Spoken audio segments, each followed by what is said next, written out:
কবি নীরেন্দ্রনাথ চক্রবর্তী। উঠতে বসতে বাবা হাকিম, বলবো তোকে কি আর, হতেই হবে তোকে দেশের মস্ত ইঞ্জিনিয়ার। মা তাই সেরেকন খোকা, তুই আমার কথা রাখ, ডাক্তার তো হয় জানো তোর তিন জোড়া নামটা। জেঠু বলেন কি হবি তুই, আমি সেটা জানি, তুই হবি নোবেল জয়ী বিখ্যাত বিজ্ঞানী। একই সঙ্গে সবাই বলেন অন্য কিছু নয়, এবার তোকে হতেই হবে স্কুলের ফার্স্ট বয়।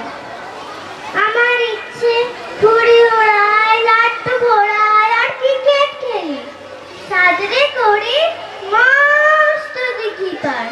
কিন্তু সেসব করতে গেলে সবাই আসে তেরে, সবাই বলে মন্দিরে পড়ায় এক্ষুনি সব ছেড়ে।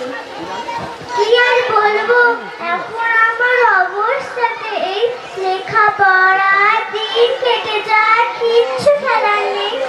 এক একজনের এক এক ইচ্ছে, সবাই দিচ্ছে তারা, তার ফলে ভাই আমার নিজের